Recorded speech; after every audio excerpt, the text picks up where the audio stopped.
The community of Port St. John's has endured a difficult month following devastating floods that hit the area. Now, over 100 families were left homeless and the town's infrastructure has been heavily damaged.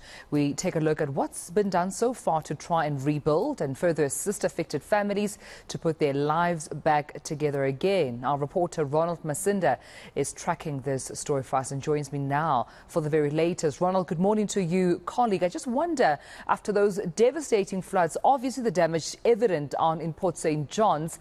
What has been done so far to assist those families who've not only been left homeless but lost so much in the process?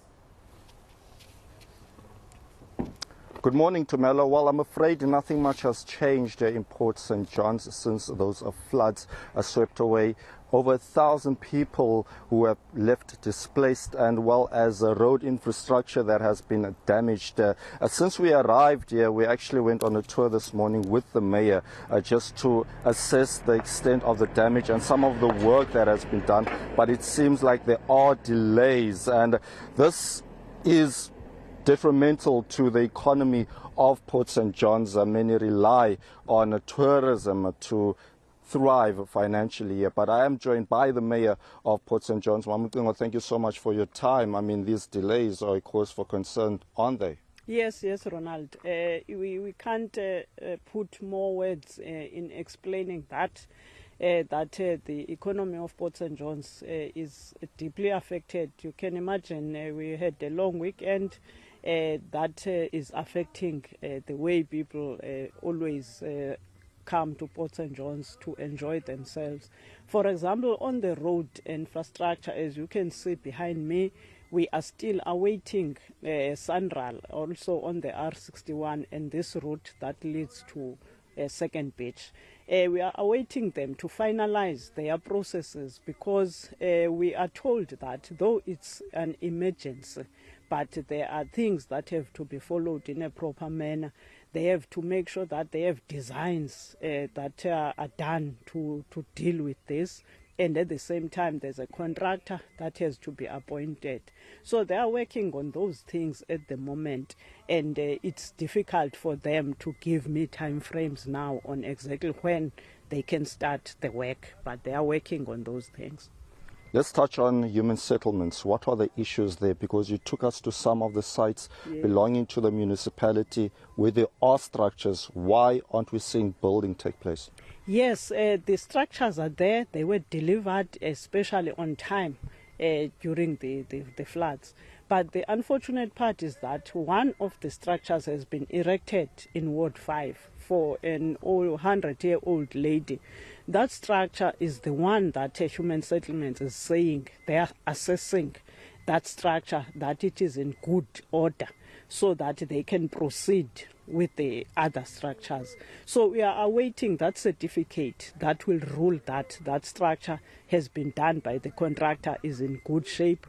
So those are the logistics that as the municipality we are unable to intervene on and get in, because it will be said that if there's something wrong with the structure, we pushed them to continue. So we are waiting that, but at the moment the contractor is in Ward 7, is making sure that the structures are done so that when they are given the go-ahead, they are able to deal with them.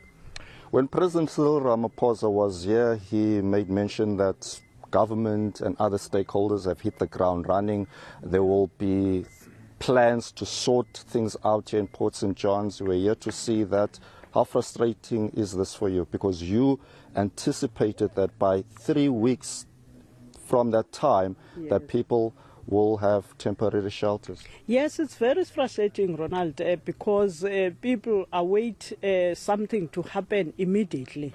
But what is also on government side and also local government, as we know that it's always surrounded by law and everything. Those things are what hamper us, because when the Auditor General also comes and sees that some of the things have not been done in a proper way, those are the things we answer for. So those are some of the things that we have to wait, but emergency matters have to be treated in an emergency way, and we are hoping for the best, that all the things that are hindering progress at the moment will be sorted and people can be served with what is due to them. Mamkeng, I have to put you on the spot here, and also maybe to add a bit of misery for the municipality or workers, employees who are disgruntled about not receiving payments due to them. Why? What is going on here? We can say that as the municipality, financially we are sound. There is no problem with the finances of the municipality. But as we know that there are a lot of things that our employees, even in the past years, that they have been complaining about. I heard from the municipal manager that there were some things that needed to be sorted. For example, last week there were those who were complaining about the overtime, and that was sorted last week. I believe some who are still might not be having their problems sorted. The municipal manager is dealing with that.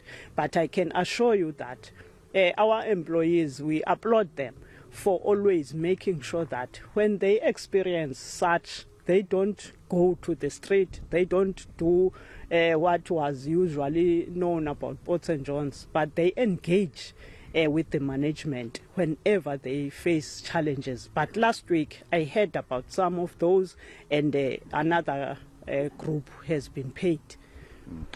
Just final thoughts.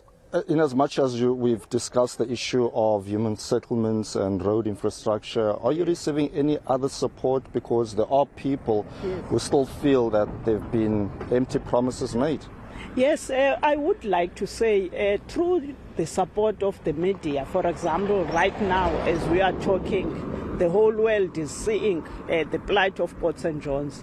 We are glad to also announce that we've been receiving support. For example, there's an NGO, Hope Worldwide, which is going to bring 950 food parcels. Today they are bringing 100 of them. So there are people who are supporting us. The gift of the givers also will be coming in the next weeks with 200 food parcels. So there are things that are happening. Individuals who have been supporting, doing everything they can. There have been clothes that have been delivered, and there's been an NGO led by Nkosi Ules Staw, so who also brought some foodstuffs for the people. So there's been support, though we are saying it's not food parcels that we are saying is the best thing for the people, but at least we want to appreciate that. Listening to our plight, people are coming and supporting us. All right. Mamukungwa, thank you so much for your time. Well, there you have it, Tumelo. In as much as not a lot has changed in terms of the reconstruction of Port St. John's, there seems to be some good Samaritans who are at least assisting many families with food and other essential needs. Oh, and I can imagine those families, Ronald, quite anxious to get a sense of normalcy in their lives back, of course, to normal. See how long that would take in terms of all the infrastructure to be repaired and, of course, all those families to all be assisted in the process. That is our reporter, eNCA's Ronald Masinda, with the very latest out at Port St. John's.